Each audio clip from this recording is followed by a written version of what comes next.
Hi అండి. అందరికీ నమస్కారం. పాన్ కార్డ్ హోల్డర్స్ అందరికీ ఒక ఇన్ఫర్మేషన్ అయితే ఇవ్వదలుచుకున్నా. అదేంది అంటే ఎవరికైతే పాన్ కార్డ్ ఉందో వారందరూ కూడా ఆధార్ కార్డ్‌తో లింక్ చేసుకోండి అనేసైతే సెంట్రల్ గవర్నమెంట్ అలాగే ఇన్‌కమ్ టాక్స్ డిపార్ట్‌మెంట్ కూడా ఒక అనౌన్స్‌మెంట్ అయితే ఇవ్వడం జరిగింది. దీనికి సంబంధించి సెంట్రల్ గవర్నమెంట్ పలు దఫాలుగా ఈ ఆధార్ కార్డ్, పాన్ కార్డ్ లింక్‌కి సంబంధించి డేట్ అనేది ఎక్స్‌టెండ్ చేసుకుంటూ రావడం జరిగింది. అయితే అక్టోబర్ 1, 2024 తర్వాత ఎవరైతే తీసుకున్నారో వారందరికీ కూడా డిసెంబర్ 31 అంటే ఈ రోజే లాస్ట్ డేట్ అనేదేసైతే చెప్పడం జరిగింది. అయితే ఈ పాన్ కార్డ్, ఆధార్ కార్డ్ లింక్‌కి సంబంధించి డిస్క్రిప్షన్‌లో లింక్ అయితే ఇవ్వడం జరుగుతుంది. ఎవరైతే link pan card, Aadhaar card link చేసుకున్నారో లేదా అనేది డౌట్ ఉంటుందో వారికి, లేదా చేసుకోవాలి అనుకునే వారికి, అసలు స్టేటస్ అనేది చెక్ చేసుకోవాలని వారికి మన డిస్క్రిప్షన్‌లో లింక్ ఇవ్వడం జరుగుతుంది. దాని ద్వారా స్టేటస్ అనేది చెక్ చేసుకోవచ్చు. లేదా లింక్ కూడా చేసుకోవచ్చు.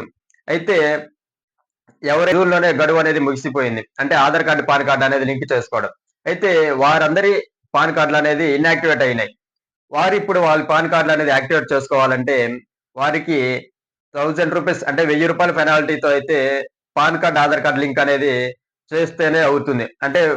1000 ఫైన్ అనేది పే చేయాల్సుంటది. అదే విధంగా 2014 అక్టోబర్ 2024 అక్టోబర్ తర్వాత ఎవరైతే తీసుకున్నారో వారు pan card, Aadhaar card link చేసుకోవడానికి ఈ రోజు లాస్ట్ డేట్.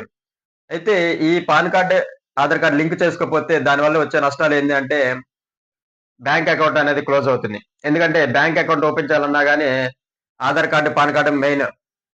పాన్ కార్డ్‌తోనే ఓపెన్ చేయడం జరుగుతుంది. ఆ బ్యాంక్ అకౌంట్ అనేది క్లోజ్ అవుతుంది. అదే విధంగా ఇన్‌కమ్ టాక్స్ అనేది రిటర్న్ చేయలేరు. ఆ తర్వాత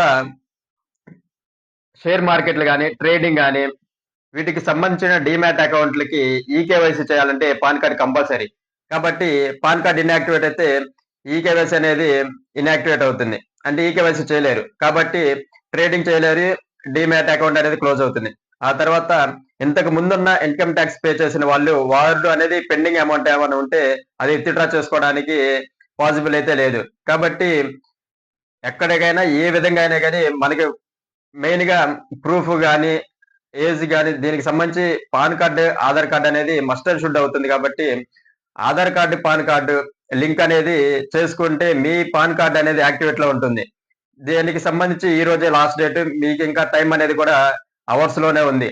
ఇంకా 8 అవర్సే ఉంది. కాబట్టి మీ పాన్ కార్డ్, ఆధార్ కార్డ్ అనేది లింక్ చేసుకొని మీ పాన్ కార్డ్ అనేది యాక్టివేట్‌లో ఉంచుకుంటారనేసైతే చెప్పడం జరుగుతుంది. కాబట్టి అసలు ఈ పాన్ కార్డ్ దేనికి ఉపయోగం అంటే ఆర్థిక లావాదేవీలన్నిటికి అలాగే సెంట్రల్ గవర్నమెంట్ ఎందుకు ఈ నిర్ణయం తీసుకుంది అంటే, ఎక్కువ అమౌంట్ అలాగే ఎక్కువ ఇన్‌కమ్ ఉన్నవారు, వారు సెంట్రల్ గవర్నమెంట్‌కి ఇన్‌కమ్ టాక్స్ అనేది పే చేయడంలో నిర్లక్ష్యంగా ఉన్నారు.